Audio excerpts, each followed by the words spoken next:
जय हिंद दोस्तों, नमस्कार। मैं अशपद है, आप लोगों का स्वागत करता हूं मेरे चैनल हिस्ट्री लेटर पर।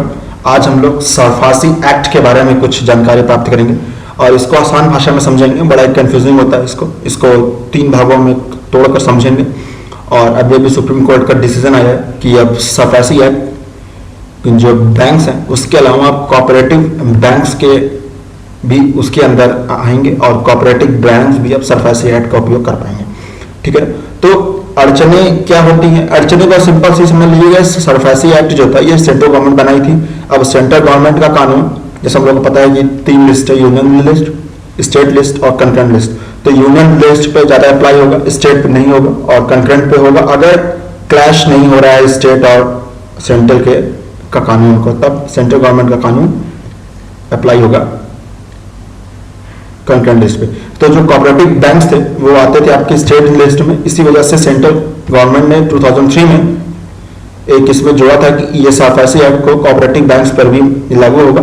लेकिन ये मैटर सुप्रीम कोर्ट गया था 2013 में। सुप्रीम कोर्ट ने निर्णय दिया था कि हाँ, यूनियन गवर्नमेंट इस पे कोऑपरेटिव बैंक्स को सरफासी एक्ट में नहीं जोड़ सकती क्योंकि ये स्टेट लिस्ट में आता है और यूनियन गवर्नमेंट के ये अंडर में नहीं है।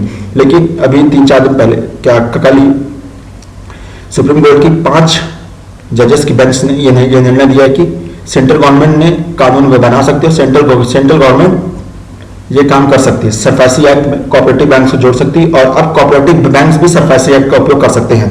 तो इसके बारे में हम लोग को सरफासी एक्ट के बारे में जानकारी पूरी प्राप्त होना बनता है। आइए उसके बारे में जानकारी प्राप्त करते हैं। Securitization and Reconstruction of Financial Assets and Enforcement of Security Interest Act 2002। ये सरफासी एक्ट का पूरा उसका फुल फॉर्म है। घबराना नहीं है, इसको 3 भागों में बांटना है। जैसे कि पहले हम लोग बात लेते हैं सिक्योरिटाइजेशन। सिक्योरिटाइजेशन एक अलग पार्ट है। रिकंस्ट्रक्शन ऑफ फाइनेंशियल एसेट्स ये अपना अलग भाग है और इन्फोर्समेंट ऑफ सिक्योरिटी इंटरेस्ट ये अपना अलग भाग है। इन्हीं तीनों भाग को एक में जोड़कर कानून बना दिया गया 2002। उसी का शॉर्ट फॉर्म है SARFAESI, सरफासी एक्ट 2002। इसको 2016 में इसमें संशोधन भी किया गया था। ठीक है ना। आइए उसके बारे में जानकारी अच्छे से प्राप्त करते हैं। जैसे कि पहले है, आप एक भाग मान लीजिए सिक्योरिटाइजेशन एंड रिकंस्ट्रक्शन, यानी कि SARFAESI act is an Indian law etch allows banks and other financial institution to auction residential of commercial properties। मतलब क्या होता है कि जो बैंक्स हो गए, ये लोग जो लोन देते हैं, तो जब एनपीए बन जाता है तो क्या होता है कि अब उसकी रिकवरी करने के लिए जो वो लोग रखे रहते हैं बैंक्स अपने पास, तो उनको कोर्ट जाना पड़ता है। अब कोर्ट की हालत आप जानते ही हैं अपने इंडियन कोर्ट का कि एक काम के लिए 10 बार चक्कर लगाना पड़ता है। तो बैंक को इसलिए लॉस होता है। ठीक है ना। और जितनी देर होगी उनको उसे रिकवर करने में, उतना उस एसेट की वैल्यू भी गिरने लगती है मार्केट प्राइस में।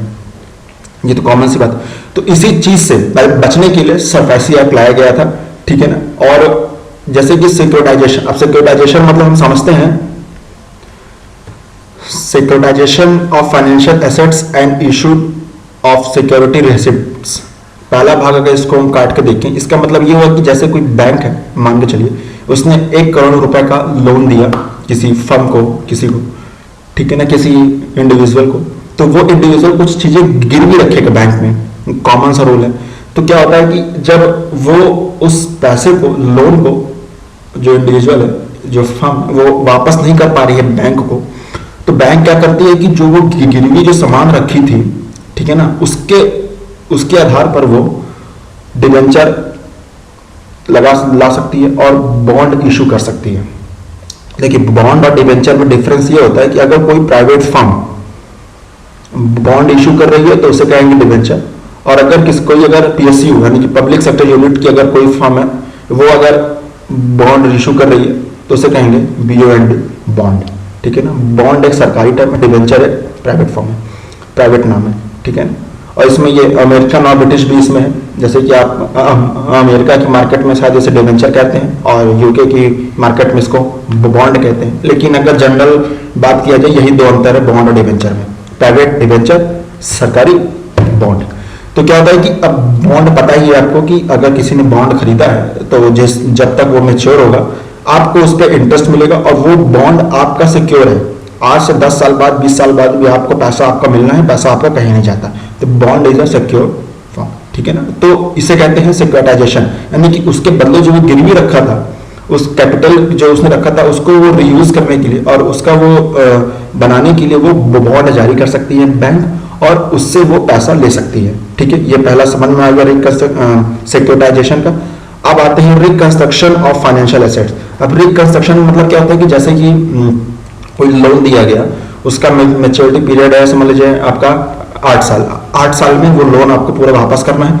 तो बैंक क्या कर सकती है, देख रही है कि अगर आप प्रयास कर रहे हैं बैंक का लोन देने के लेकिन आप नहीं दे पा रहे हैं, तो बैंक क्या करेगी कि चलिए आपको छूट दे रही है, आपको 8 साल की जगह आपसे कह रही है कि चलिए मैं आपको 10 साल देता हूं, आप पैसा मुझे 10 साल में दीजिए, 2 साल बढ़ा दिया गया, यानी कि रिकंस्ट्रक्ट कर दिया, मतलब जो पैसा था उसे फिर से बना दिया गया।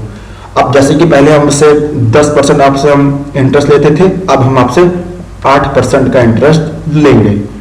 तो एनपीए बनने से रोक रहे हैं लोग, लेकिन उसमें देखा जाता है कि क्या जो लोन लिया वो प्रयास कर रहा है कि नहीं, कहीं वो जानबूझ के तो लोन नहीं दे रहा है। इन सब की जांच करने के बाद रिकंस्ट्रक्शन ऑफ फाइनेंशियल एसेट्स का उपयोग होता है, ठीक है। सिक्योरिटाइजेशन और रिकंस्ट्रक्शन में डिफरेंस पता चला। आगे बढ़ते हैं। अब मेन है इन्फोर्समेंट ऑफ सिक्योरिटी इंटरेस्ट।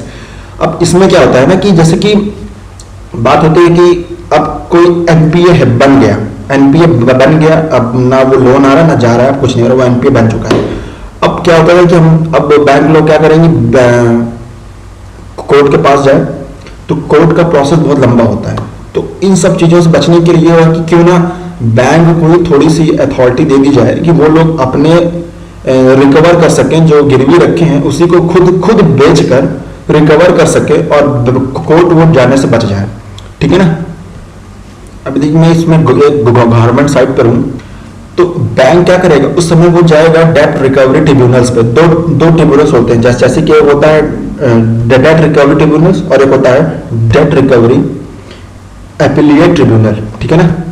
अब जैसे कि इसमें साफ लिखा है कि SARFAESI act provides access to banks and financial institutions covered under the act for recovery of secured debt from the borrowers without the intervention of the courts at the first stage, यानी कि कोर्ट का intervention ना हो, उससे लिए वो लोग इसमें जाते हैं आपका डेट रिकवरी ट्रिब्यूनल, इसे कहते हैं DRT, ठीक है ना। इसमें जाते हैं, फिर उसके बाद जाते हैं DRAD, ठीक है। तो इन दो ट्रिब्यूनल्स के तहत वो लोग अपने जो गिरवी रखे हैं उसको नीलाम कर सकते हैं और उस एनपीए का, अब जैसे कि अब जो एनपीए चीज बना है जो गिरवी रखा है तो उसकी मार्केट वैल्यू भी गिर जाती है, तो पूरा तो रिकवर नहीं हो पाता है। लेकिन अगर जैसे कि अगर something is better than nothing, अब अगर 1 करोड़ का लोन दिया गया और रिकवरी अगर हो रही है 50 लाख की हो रही है, 60 लाख की हो रही है, तो 40% अगर छूट रहा है तो संतोष है, चलो ठीक है। जहां कुछ नहीं वहां कुछ तो मिल रहा है, यहाँ पे ये चीज बात आ जाती है, ठीक है। सरफेसी एक्ट का ये 3 भाग में सरफेसी एक्ट को हम लोग को बांट के पढ़ना है।